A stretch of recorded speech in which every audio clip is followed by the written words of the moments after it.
Welcome to Leadership Reimagined, where game-changing conversations are reshaping the world of work.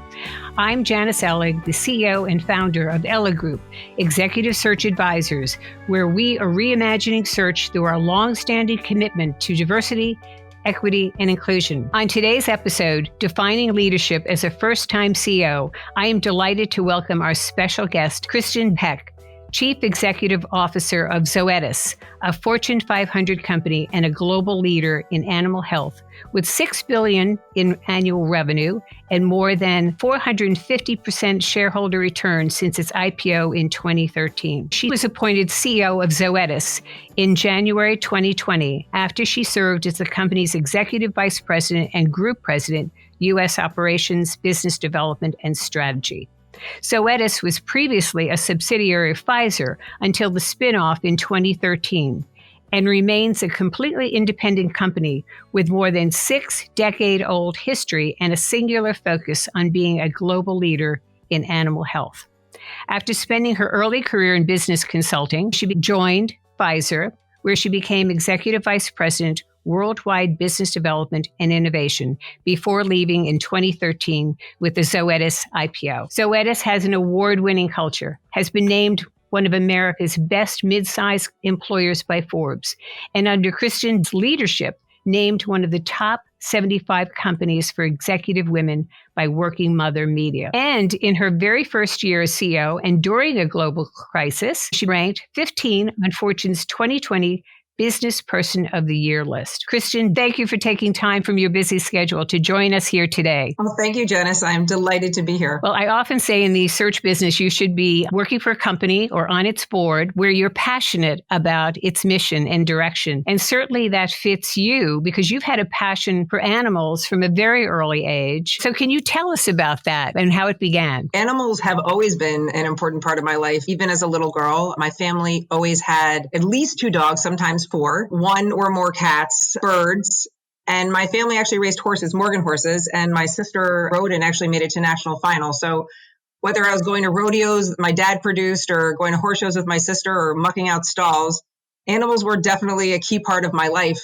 In fact, my first job in high school was for a company called American Equine Products, which, as luck has it, is actually a legacy Zoetis company. You could say I was destined for this job from the beginning, but to be perfectly frank, I don't think I could have imagined at such an early age what a career in animal health might look like. It has been more amazing than I ever could have imagined. Well, you're certainly living it daily today and through the pandemic as well. But for those who are not as familiar with Zoetis, could you give us an overview of the business and your focus and the strategic direction? Zoetis makes vaccines, medicines, diagnostics, nutritionals for pets and for farm animals around the world. So pretty much if you are sitting listening to this podcast on your couch with your dog or your cat, or you drank a glass of milk this morning or had some eggs, we've affected your life in some way.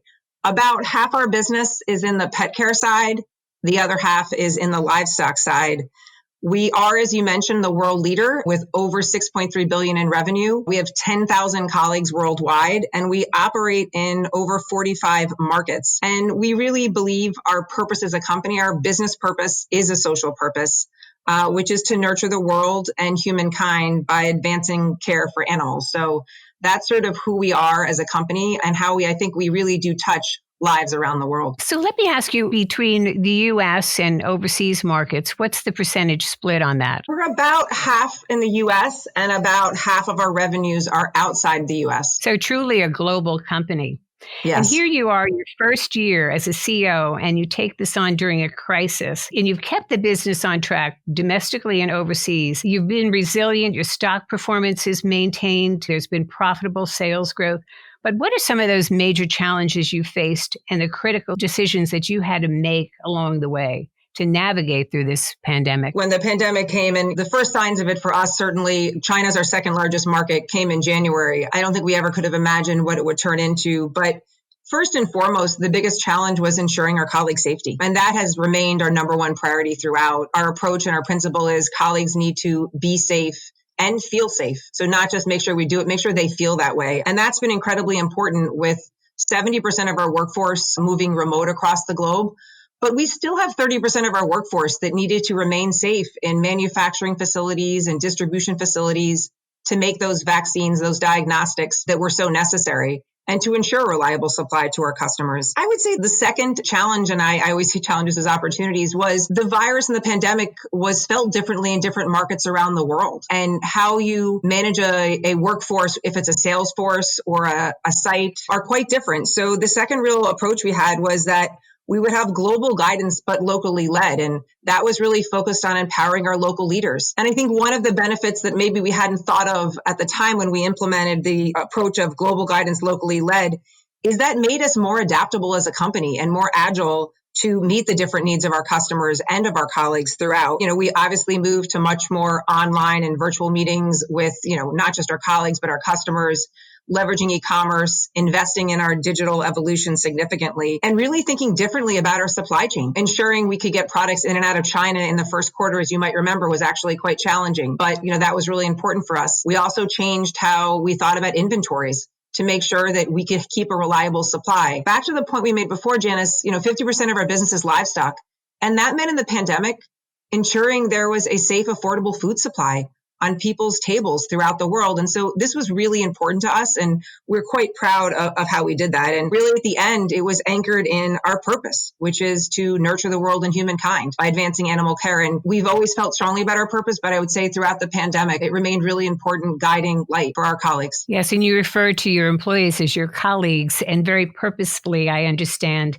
Zoetis has been voted as a great place to work, one of the top 75 companies for executive women by Working Mother Media. I've heard you say on other podcasts that it's about our culture and our people. We accomplish what we do through our colleagues, valuing the entire person, both personally and professionally. I quote you on that. How has that belief formed the way you actually lead the company with policies, practices, performance metrics? Because as a leader, you set a tone that is very clear and it's resonating in the company. But how has that made you a better leader, and how have you actually manifested that, demonstrated in the company? It is really important to me as a leader, and I would definitely say to Zoetis as a company. And I think it starts with the really, one of our core beliefs is our colleagues make the difference. They come here for the purpose for who we are. But I really think our performance and beating market growth continuously and delivering, over 450% total shareholder return since inception really is because we've allowed our colleagues to bring their full selves to work. I think when they can be their expanded self and challenge ideas and innovate and not just show up, but strive, there's very little, in my view, that a company cannot achieve. I'm also a firm believer that to have a delighted customer, there has to be an engaged colleague on the other side of that transaction or relationship. An engaged sales force is listening differently to its customers. It's making sure they can meet those needs. It's giving feedback, to different divisions of the company on how we can, further delight those customers. And when you have delighted customers, you have a profitable and sustainable business. If you believe that, if that is a core belief, which it is for us, one of the 5 for us as a company, then you have to measure it and ensure you do it. So we've measured engagement since our very inception as a company. We have a world-class engagement in the high 80s to 90 over the last few years. But beyond just measuring engagement, it's investing in two-way communication, which, we've consistently done with these surveys. But it's also about thinking differently, not just, surveys. It's about podcasts. It's about videos. It's about emails and two-way emails. I respond to every email that I get from every colleague around the world personally, not someone on my team. I do. And I think that's part of our culture at Zoetis. And then lastly, I think we also invest in programs, policies, benefits that demonstrate to our colleagues that this is important. We have to also be willing, as we learn new things, to evolve those benefits and policies. So for example, through the pandemic, we, really advanced some of our benefits in things like childcare and elder care and really enhanced what were already, I think, strong policies. We've enhanced our tuition reimbursement. But most recently, we've also really been investing in well-being. How do we think about the mental health of our colleagues and what that looks like? I think a colleague has to be able to share, their great days and their challenges and believe the company's going to have their back throughout. And that's been incredibly important since our inception. And certainly in the pandemic, we found new ways to invest in that. Well, it seems like you've really gotten that communication to your colleagues going? Because I agree with you that if you put employees or colleagues first, then that impacts your customer, it impacts the communities that you're serving, and therefore it's shareholder returns and values. But you have to start with your colleagues. So I commend you for that. You know, you are a company with an executive team of 50% women and a board with 4 women and diverse directors. So there's a really strong tone at the top for an inclusive and equitable environment, which is not, I would like to say it's more common in corporate America, but it is not. So you have a unique position. What are those implications for that representation? How does that, cascade down through the company and into the communities and with investors? We are fortunate, to exactly your point, Janice, that we've had a legacy of a diverse leadership team, which my predecessor, Juan Ramon, built. We were 50% women even before I took over, just to be clear. And it was important to Juan Ramon, and it was important to our board. And I think that it goes back to what we were talking about before. If our core belief is our colleagues make the difference, having a culture where everyone can thrive and succeed, they feel valued, heard, respected, is incredibly important, because the challenges that our business, and I think honestly all businesses are facing, are really difficult and they're challenging. And I think if you want to innovate and you want to beat your competitors, being able to really think differently about the challenges you face is incredibly important. And so having a diverse set of colleagues help you do that. We also serve diverse communities. And I think it's important that our colleagues reflect the communities that we serve. So a greater range of voices at the table, I believe, helps Zoetis innovate and continue to lead in a world where, the pace of change continues to grow. And one of the things since I took over is investing more in DE&I, investing in colleague research groups, more of those, investing in new benefits, and really thinking differently about partnership with our communities. You've talked a lot about, in some of your questions, about the impact that colleagues and customers have on their communities. And we've announced new partnerships with groups like Inroads and MLT to make sure we continue to do that.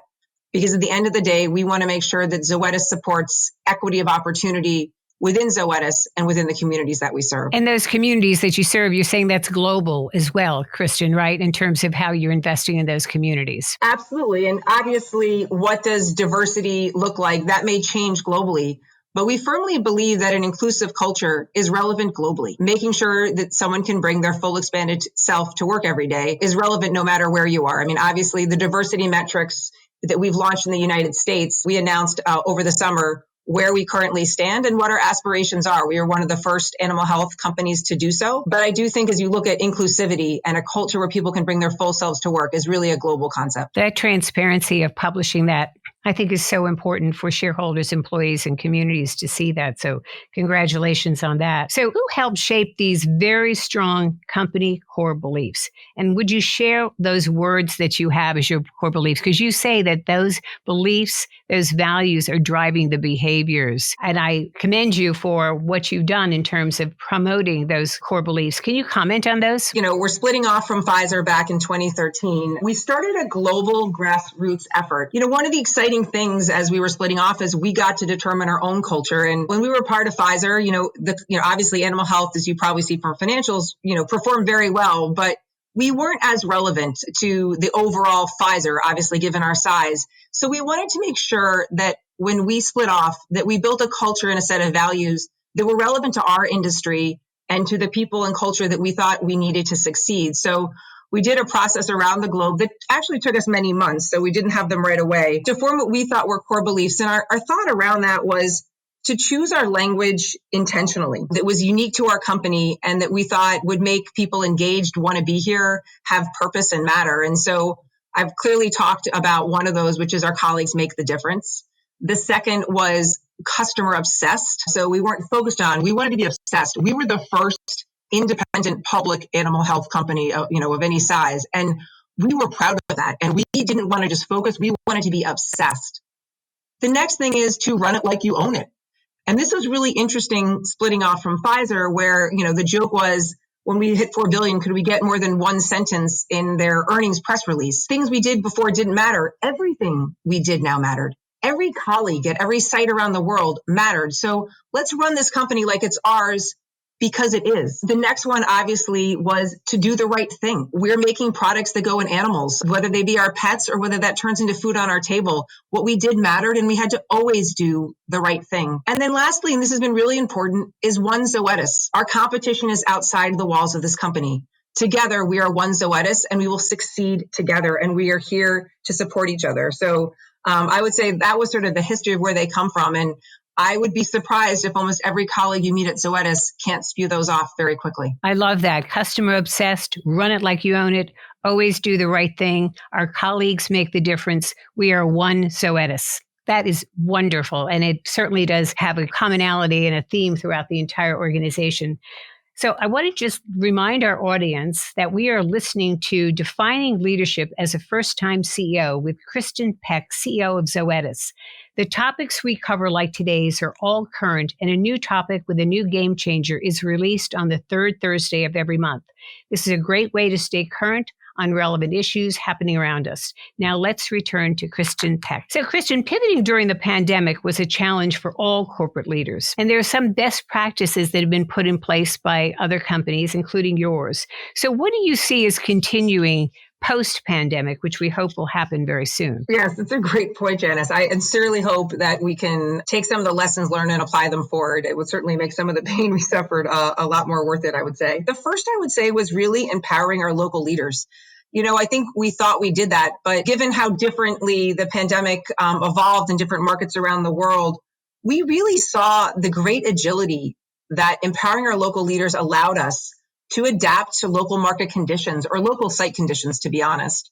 So I think this is one of those where we need to think of new ways that we can give global guidance, but empower our local leaders to act because their markets really were different. I mean, as you look at China today, it's a very different situation than being in the UK. So global guidance and how we're going to approach things when China is largely back to business as usual and you have a lockdown in the UK. So we really learned that. And I think we're looking at new ways of applying that and to reimagine, things like your supply chain, product launches, and really thinking about empowering our local leaders even more than we thought we were. The second is that virtual engagement was more effective, honestly, than we thought it could be.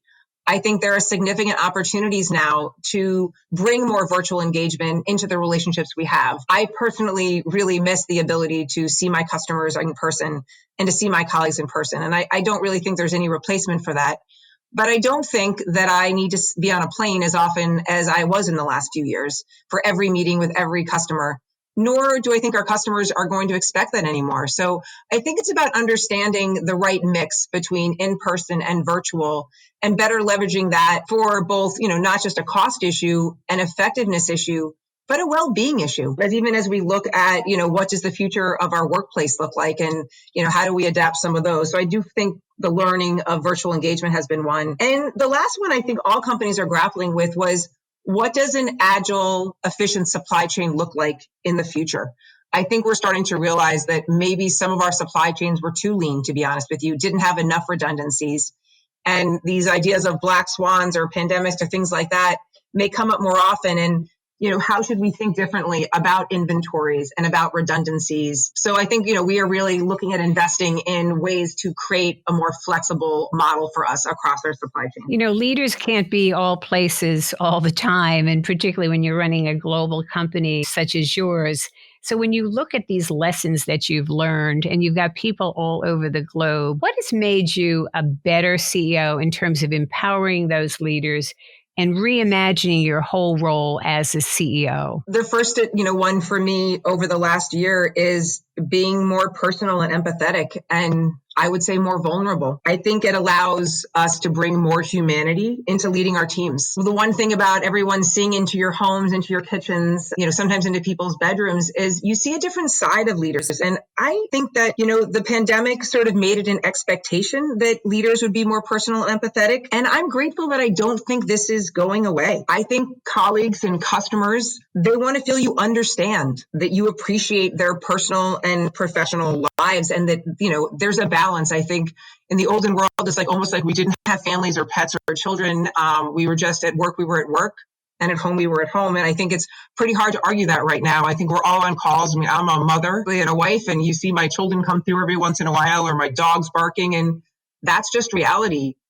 But we've also seen so many families face different challenges. Some of my leaders with small children. And I think being able to understand that, to empathize, and to be more flexible about how we manage our colleagues is incredibly important, at least for me. I felt like over the last year, it's been helpful for our colleagues to see me as a mother and see me, in my home and the things that I have to balance too, and to share that. And so I've been really careful, as I talked about before, to make sure that I am listening two-way to what's going on in colleagues' lives, that I'm noticing those things. And then if I feel someone's having a challenging day, that I'm reaching out. And I think some of that vulnerability, colleagues didn't want to show it and leaders didn't. But I think, being able to do that more, I think is going to be incredibly important, and over communication. I have found that people need to hear multiple messages and communicating on things, honestly, that I don't think CEOs always did. Some of these issues around well-being are ones that I don't think CEOs were always comfortable doing, but I think it's never been more important. I think it's actually one of the greatest challenges corporations and, organizations have moving into 2021 is how are we going to support our colleagues, our customers, and our communities through the next, 6 to 12 months. The compassionate leader has really risen to the top. He or she has made a major difference, I know, and when we're placing executives into companies, that they want to see that that leader has listened to their people, that they have shown their personal side, that they have been a little bit vulnerable, just as you've been chatting about, because you do connect better with people when they can see you as a whole person. As you said, you want people to bring their whole person to work. And so this has been a bit of a silver lining. I think it's brought people closer together, particularly with the leadership of companies. I want to touch on what's happened in this nation beyond the pandemic, but into the social and racial unrest. And so what do you see as the role of CEOs and business leaders that they can play in these societal issues? I think you're right, Janice. I think that people's expectations of business leaders have really changed over the last few years. And I think they've changed for the good. I think there's an expectation now that colleagues want to work with companies who share their values, and they want to work for companies that shape and serve a social purpose in addition to the business purpose. And you're seeing this really come out around many of these social issues globally. The solutions to so many of the challenges we're talking about around equity and inclusion that you mentioned previously, these are problems that require multiple stakeholders to engage, where you have to find a way of identifying a common ground. And I think corporations are part of this. If you're going to create greater equity of opportunity in the US, you need corporations. You need to think about jobs. We need to think as a business in animal health, how do we create more equity of opportunity around the health of pet owners of different backgrounds? So I do think in every business, you need to think about first, what are those social issues that are really important to my colleagues? What are the ones that are important to my customers and therefore my communities? And what's the unique role the company can play and that each of us as CEOs can play? And I think what you've seen over the last year are, some of my fellow CEOs really stepping up and talking about the role of the company. And I think there's an expectation from colleagues that leaders are going to speak up on some of these issues. And it's not to be partisan, but it's to say, I share your values. These are important things. And Zoetis as a company, or whatever the company is, can contribute to improving this issue. And I do think this is going to be an expectation going forward of corporations. And I'm, certainly proud as a CEO, on behalf of the many CEOs that are doing this, to be able to have a voice on this and to be able to make a difference. Do you see this as a momentum, not just a moment in time? I absolutely see it as momentum. And I think it's a changing expectation, to be honest. And I think as more speak up and you go into different groups and talk about these issues, more social change will happen. And then also as you hire people into your boardrooms and into the companies themselves. So switching a little bit now to food supply and sustainability. What are the plans that Zoetis will put in place in that regard for the world? Sustainability, to your point, is incredibly important. It is back to what we were just talking about. One of the values that I think matters to our colleagues, matters to our customers, and matters to our communities. It's always been, we talked throughout this podcast about our purpose as a company to nurture the world and humankind by advancing animal care. So we're fortunate to start with, as you think about sustainability and food supply, that our business purpose, is really a social purpose and it speaks to many people. And we've always sort of done this in the background. But one of the things that I've been focusing on with my leadership team is to formalize those strategies that we've had over the last few years in some of those programs and to start measuring. Because, very much as I said to you on diversity, equity, inclusion, we had it, but did we measure it? Did we publish it? So we were the first animal health company to issue a comprehensive ESG review based on the leading frameworks out there. And in the end of the first quarter of this year, we're also intending to share our long-term targets for each of the key ESG components. And as a company, we go back to where do we think we contribute to some of these environmental, social, and governance issues. And we've created 3 pillars where we think we really uniquely contribute.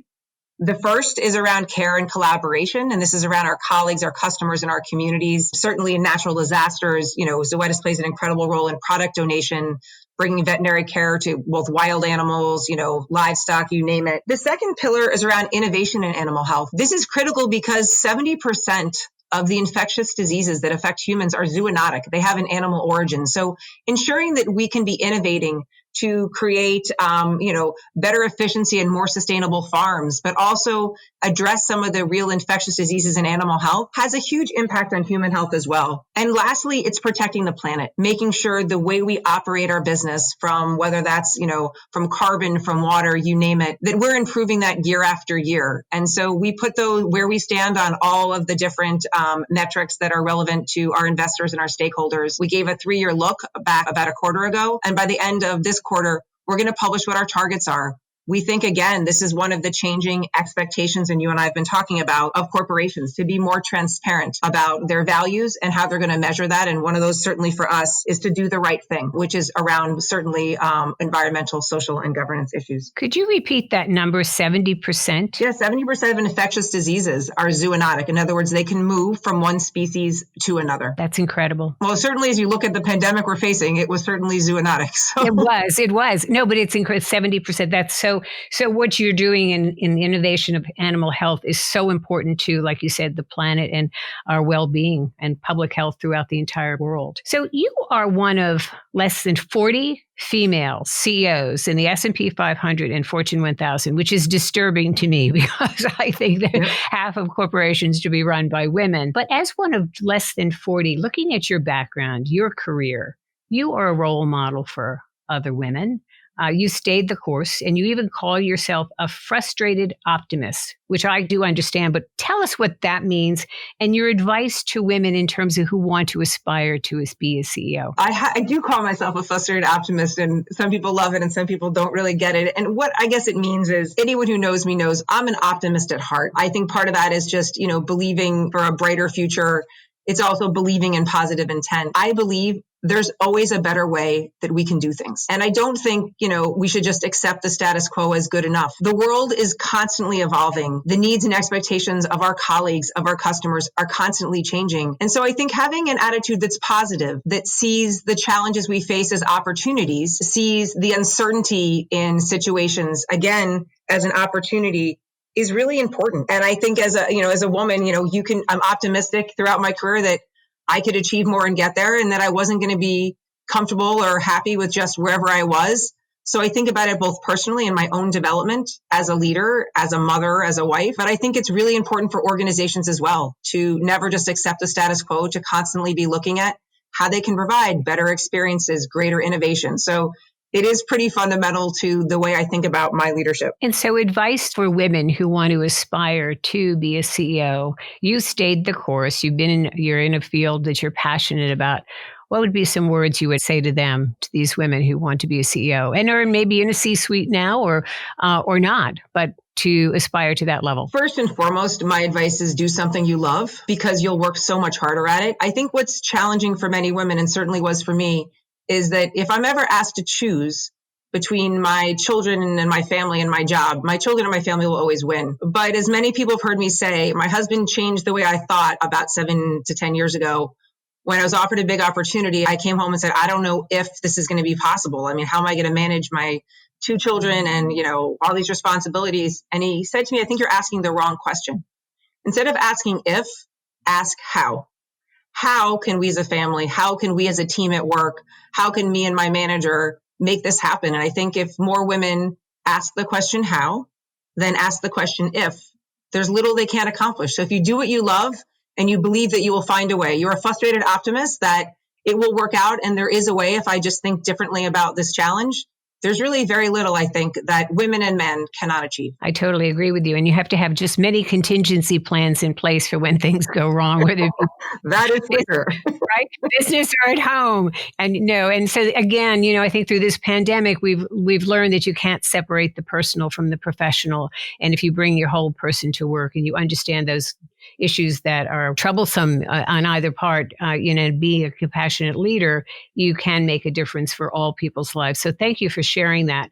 So what parting words would you have of advice to our audience? Well, I think from a leadership perspective, I would encourage people to be frustrated optimists. I do think there's a bright future. There are certainly lots of challenges and uncertainty, but really those are opportunities for each of us to think of new ways to innovate and to delight our colleagues, our customers, and our communities. But as I think as you look at 2021 and beyond, given sort of what we're facing this year, I think it's really important that we find ways to create more flexible and agile organizations, because there is still great uncertainty, and the ability to empower our leaders and to pivot quickly has never been more important. If you look at some of the changes in consumer behavior over the last year that no one could have fathomed, and it means organizations just need to be a little more flexible. But the big thing that I am focused on at Zoetis, and I think leaders need to focus on, is it's not all about efficiency. That at the end, humanity is incredibly important. Customers and colleagues will stay with companies they think value them, value the human interaction. So I hope we don't get to a world where everything becomes virtual and online, because at the end of the day, I think so much of the value that we can provide each other is some of that human interaction, whether it has to be on video today, but that, companies become more agile, but we never forget about the humanity of our colleagues, our customers, and our communities. Well, that's great advice. Thank you so much for joining us today and sharing your extraordinary career and experiences. You truly epitomize strong leadership at Zoetis.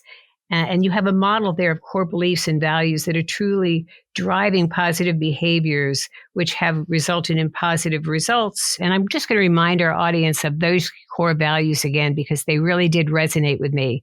Zoetis's core values are customer obsessed, run it like you own it, always do the right thing. Our colleagues make the difference. We are one Zoetis. So thank you, Kristin Peck, for joining me today. And thank you to our audience for tuning into another game-changing conversation on Leadership Reimagined. You can find me on Twitter, LinkedIn, or visit our website at elligroup.com. Stay tuned for more exciting episodes of Leadership Reimagined, game-changing conversations released on the third Thursday of every month and available on my website. Kristin Peck, thank you so much for joining us today. Thanks so much, Janice.